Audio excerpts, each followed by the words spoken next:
Look, I had second thoughts really about whether I could talk about this to such a vital and alive audience as you guys. But then I remembered the quote from Gloria Steinem, which goes, "The truth will set you free, but first it will piss you off." So with that in mind, I'm going to set about trying to do those things here and talk about dying in the 21st century. Now, the first thing that will piss you off undoubtedly is that all of us are, in fact, going to die in the 21st century. There will be no exceptions to that. There are apparently about 1 in 8 of you who think you're immortal on surveys, but unfortunately, this isn't going to happen. While I give this talk in the next 10 minutes, 100 million of my cells will die. And over the course of today, 2,000 of my brain cells will die and never come back. So you could argue that the dying process starts pretty early in the piece.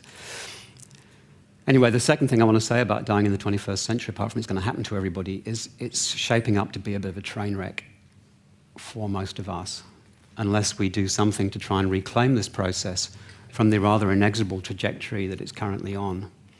So there you go, that's the truth. No doubt that will piss you off, and now let's see whether we can set you free. I don't promise anything. Now, as you heard in the intro, I work in intensive care. And I think I've kind of lived through the heyday of intensive care. This has been a ride, man. This has been fantastic. We have machines that go ping. There's many of them up there. And we have some wizard technology, which I think has worked really well. And over the course of the time I've worked in intensive care, the death rate for males in Australia has halved. And intensive care has had something to do with that. Certainly a lot of the technologies that we use have got something to do with that. So we have had tremendous success. And we kind of got caught up in our own success quite a bit, and we started using expressions like life-saving. I really apologize to everybody for doing that, because obviously we don't. What we do is prolong people's lives and delay death and redirect death, but we can't, strictly speaking, save lives on any sort of permanent basis. And what's really happened over the period of time that I've been working in intensive care is that the people whose lives we started saving back in the 70s, 80s, and 90s are now coming to die in the 21st century of diseases that we no longer have the answers to in quite the way we did then. So what's happening now is there's been a big shift in the way that people die, and most of what they're dying of now isn't as amenable to what we can do as what it used to be like when I was doing this in the 80s and 90s. So we kind of got a bit caught up with this, and we haven't really squared with you guys about what's really happening now, and it's about time we did. I kind of woke up to this a bit in the late 90s when I met this guy. And this guy is called Jim Smith. And he looked like this. I was called down to the ward to see him. His is the little hand. I was called down the ward to see him by a respiratory physician. He said, look, there's a guy down here, he's got pneumonia, and he looks like he needs intensive care. His daughter's here, and she wants everything possible to be done, which is a familiar phrase to us. So I go down to the ward and see Jim, and his skin is translucent like this. You can see his bones through the skin. He's very, very thin, and he is indeed very sick with pneumonia, and he's too sick to talk to me. So I talk to his daughter, Kathleen, and I say to her, did you and Jim ever talk about what you would want done if he ended up in this kind of situation? And she looked at me and she said, no, of course not. I thought, okay, take this steady. And I got talking to her, and after a while she said to me, you know, we always thought there'd be time. Jim was 94. And I realized that something wasn't happening here. There wasn't this dialogue going on that I imagined was happening. So a group of us started doing survey work, and we looked at 4,500 nursing home residents in Newcastle, in the Newcastle area, and discovered that only 1 in 100 of them had a plan about what to do when their heart stopped beating. 1 in 100. And only 1 in 500 of them had a plan about what to do if they became seriously ill. And I realized, of course, this dialogue is definitely not occurring in the public at large. And I work in acute care. This is John Hunter Hospital. And I thought, surely we do better than that. So a colleague of mine from nursing called Lisa Shaw and I went through hundreds and hundreds of sets of notes in the medical records department looking at whether there was any sign at all that anybody had any conversation about what might happen to them if the treatment they were receiving was unsuccessful to the point that they would die.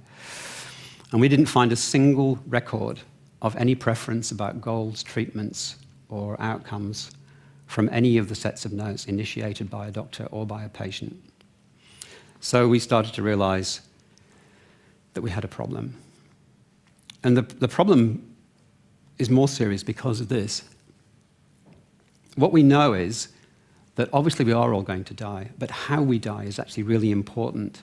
Obviously not just to us, but also to how that features in the lives of all the people who live on afterwards. How we die lives on in the minds of everybody who survives us.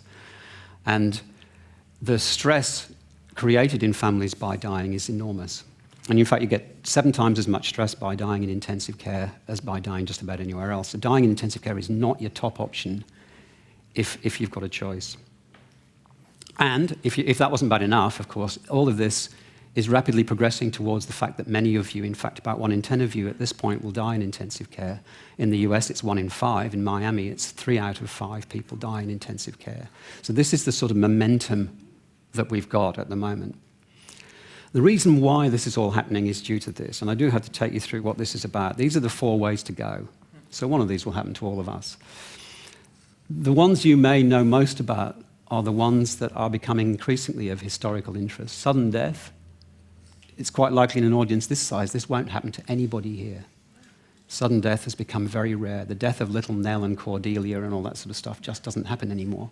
The dying process of those with terminal illness that we've just seen occurs to younger people. By the time you've reached 80, this is unlikely to happen to you. Only 1 in 10 people who are over 80 will die of cancer.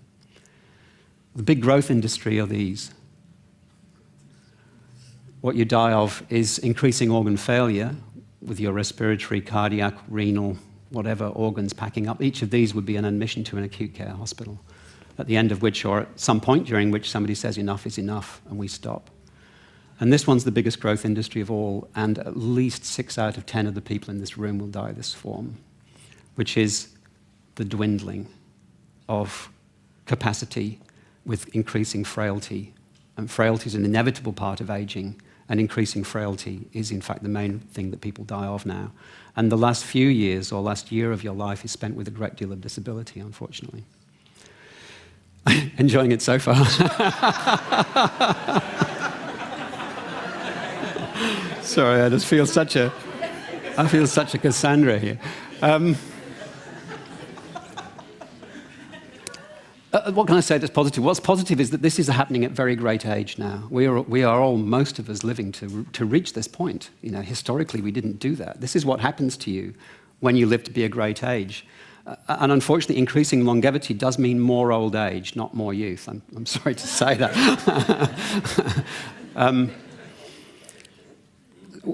What we did anyway, look, we didn't just take this lying down at John Hunter Hospital and elsewhere. We've started a whole series of projects to try and look about whether we could, in fact, involve people much more in the way that things happen to them. But we realize, of course, that we are dealing with cultural issues. And this is, I love this Klimt painting, because the more you look at it, the more you kind of get the whole issue that's going on here, which is clearly the separation of death from the living and the fear. Like, if you actually look, there's one woman there who has her eyes open. She's the one he's looking at, and he's the one he's coming for. Can you see that? She looks terrified. It's an amazing picture. Anyway, we had a major cultural issue. Clearly, people didn't want us to talk about death. Oh, we thought that. So with loads of funding from the federal government and the local health service, we introduced a thing at John Hunter called Respecting Patient Choices. We trained hundreds of people to go to the wards and talk to people about the fact that they would die and what would they prefer under those circumstances. They loved it. The families and the patients, they loved it. 98% of people really thought this just should be normal practice and that this is how things should work. And when they expressed wishes, all of those wishes came true, as it were. We were able to make that happen for them. But then when the funding ran out, we went back to look 6 months later, and everybody had stopped again. And nobody was having these conversations anymore. So that was really kind of heartbreaking for us, because we thought this was going to really take off. The cultural issue had reasserted itself. So here's the pitch. I think it's important that we don't just get on this freeway to ICU without thinking hard about whether or not that's where we all want to end up, particularly as we become older and increasingly frail, and ICU has less and less and less to offer us. There has to be a little side road off there for people who don't want to go on that track. And I have one small idea and one big idea about what could happen. And this is the small idea. The small idea is, let's all of us engage more with this in the way that Jason has illustrated. Why can't we have these kinds of conversations with our own elders and people who might be approaching this? There are a couple of things you can do. One of them is you can just ask this simple question. This question never fails. In the event that you became too sick to speak for yourself, who would you like to speak for you? That's a really important question to ask people, because giving people the control over who that is produces an amazing outcome. The second thing you can say is, have you spoken to that person about the things that are important to you, so that we can got a better idea of what it is we can do. So that's a little idea. The big idea, I think, is more political. I think we have to get onto this. I suggested we should have occupied death. My wife said, yeah, right, sit-ins in the mortuary, yeah, sure. So that one didn't really run, but I was very struck by this. Now, I'm an aging hippie. I don't know, I don't think I look like that anymore, but I had two of my kids were born at home in the 80s, when home birth was a big thing.